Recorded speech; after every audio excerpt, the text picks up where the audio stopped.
Hey guys, it's Ben from Peninsula Camera here, and as you can see, we're not actually in our little camera store in Frankston anymore today. We're up here in Sydney, just on top of the pylon at the Harbour Bridge. And over the last week, I've been testing out the Canon EOS R8 with their 24-240mm lens, just to see how easy it is to travel with a full frame camera and only one lens, and see how versatile this setup actually is.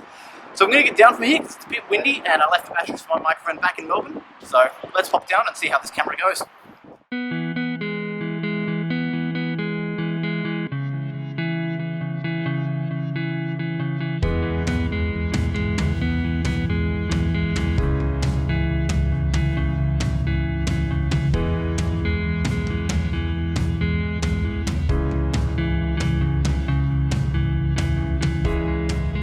Now that we're back home, I wanted to discuss the basics of the camera overall before we get into the more travel-centric stuff.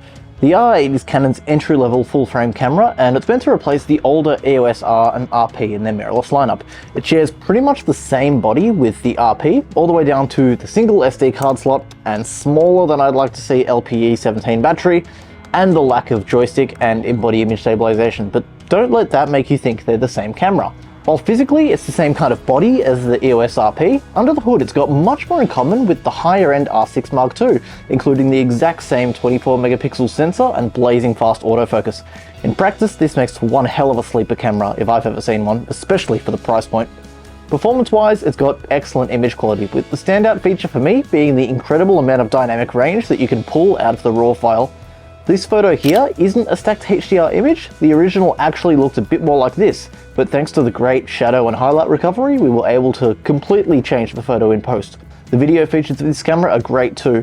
It features 4K 60 frames a second at full width of the sensor, a first for a full frame camera at this price point, as well as full HD 120 frames per second slow motion, a headphone and microphone jack, and Canon's C-Log profile.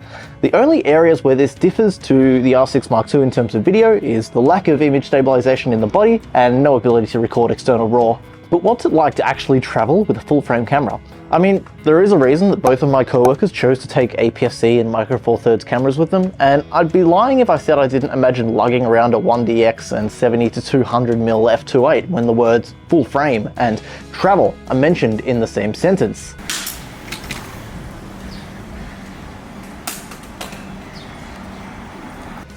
Whew. But this experience was actually a surprisingly good one. One thing to keep in mind is that when it comes to traveling with a camera, what you choose is only as good as the lens that you pick. I mean, most bodies these days are pretty much the same size, even when it comes to comparing full frame and Micro Four Thirds cameras. So it's really the lens that does all of the work when it comes to deciding both the weight of your kit and the capability.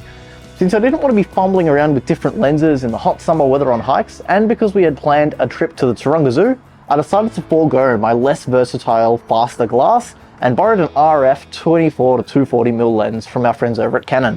What it lacks for in terms of total sharpness and low light performance, it makes up for by being pretty much the only lens that you'll need for a trip like this, unless you're going to be doing things like astrophotography.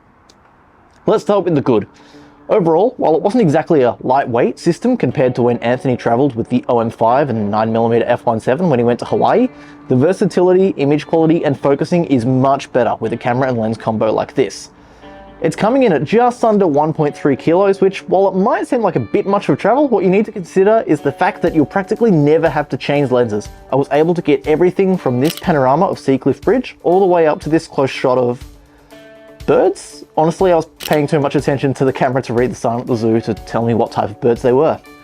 Anyway, the amount of stuff you can do with a lens like this is what really made me enjoy it so much. And while something like this isn't going to replace my 24-70 or 70-200 for event work, I can see myself definitely picking up a lens like this for any time I'm traveling. There wasn't really anything that I threw at the lens that it couldn't handle. Features like a flip-out screen and USB-C charging are also great additions for all of those terrible holiday selfies and for topping up in the car between destinations. There are only two real shortcomings when it came to the shooting experience. Well, three shortcomings, but I'll get to the third one later. First, the lack of in-body image stabilization was something that initially really worried me.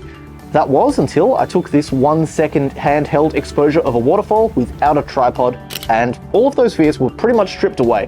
What really actually shocked me was the fact that the A7 IV that I had as a backup camera, along with the 20mm f1.8G, wasn't able to get the same 1 second exposure sharp while handheld, despite the fact that it does feature in-body image stabilization and the R8 doesn't. This goes to show how effective the image stabilization in this lens is and how it helps the camera rise above its shortcomings. And while the lens helped the camera with its shortcomings, the camera was able to do the same for the lens.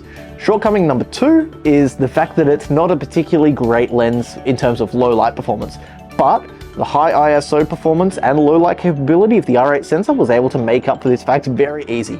You'll struggle a bit with astrophotography, and you'll definitely want to flash if you're doing any sort of indoor event work, but I never really found myself being held back by either the camera or the lens when it came to the photos I wanted to capture. They helped each other with their shortcomings, and overall, the package delivers a great shooting experience. But there was that third shortcoming that I mentioned earlier, and this is one that is much more unforgivable than the previous two. While overall, the slower lens and lack of IBIS in the body didn't really bother me that much, what did bother me was overheating. On 3 separate occasions throughout the 5-day holiday, the camera threw up overheating warnings, with one of those times flat out refusing to turn on until I put it in my bag and left it there to cool down. I mean, it's not like I left it out in the sun on a 40-degree day. The camera was around a strap on my shoulder, like any normal person would use it, and it was on a hike during a 24-degree day where it reached the point where it wouldn't turn on anymore. It was actually really annoying because a lace monitor decided it would be a good time to stroll out of the bushes in front of us, and the only lens I had with the Sony was the 20mm f1.8G, so I have a lot of photos of said lace monitor that I had to really heavily crop, and even then, they still weren't as close as I would have liked it to be. This was by far the biggest standout issue with the camera, especially when it caused me to miss a shot like that. But I do want to end this video on a more positive note, so it's probably time I mention the autofocus. If I had to describe the autofocus in one word, it would probably be jaw-dropping. I say this because after this series of images shot at 40 frames a second with the electronic shutter, my jaw did quite literally drop. You can ask my partner who was there at the time. I wouldn't shut up about this thing. Out of the 35 images here, pretty much all of them are in focus. And that's with the auto subject detection and a very tricky and fast-moving dark subject flying right towards the lens. And a lens that, mind you, isn't really advertised as being good at wildlife or sports, rather being a jack-of-all-trades lens. This wasn't just a fluke, however, as the R8 continued to focus like this with what is, without a doubt, the best autofocusing system in a body of this price point. It's even arguably better than the Sony A1 and Nikon Z9, and keep in mind that those are $9,000 flagship cameras. The lack of autofocusing joystick did make things a little bit tricky. I found myself sort of centering the focusing point and then recomposing to get my shot, since I didn't like using the touchscreen and my nose pressed up against it when I was using the viewfinder, so I had it disabled for that. The touch the back of the display to select your subject thing can be quite fiddly to use, but I do understand why they did have to make these sacrifices. With autofocus performance like this, if Canon had given this camera a joystick, it would have removed a lot of incentive to jump up to the R6 Mark II or even do a bit of a sidestep to the R7. But apart from that minor quirk, this is an outstanding focusing camera in both photo and video. It shows that Sony really needs to work hard to stay up top with Canon, and that Nikon, Panasonic and OM systems really need to get their act together when it comes to autofocus across their entire lineup. So that's pretty much it then. There were some things that I missed coming from a more feature-rich camera, but realistically what I need to keep in mind is that this is aimed as a more entry-level camera for full framers, and some of the compromises did need to be made to hit the aggressive price point that Canon has targeted. The battery life isn't great, and the single card slot and overheating issues pretty much write it off as an option for anyone doing serious paid professional work. But the image quality, great versatility of the lens and stunning autofocus performance make it a great choice for the price and something I really enjoyed traveling with. If I were to take this trip again, the only real other option I consider is the similarly priced EOS R7 with its 18 to 150mm lens. This pretty much alleviates all of the issues I mentioned, and it's almost an equally as good option. But if you do enjoy the full frame sensor and you find yourself craving that incredible low light performance, high dynamic range, and the lens selection that affords you a shallower depth of field, then the R8 is an excellent option and gets a resounding recommendation for the price.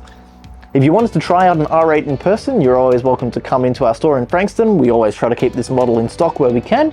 And if you do have any other questions, feel free to either drop us a message, give us a call, or drop into store and we can help you there. As always, thanks for watching, and we'll see you in the next one.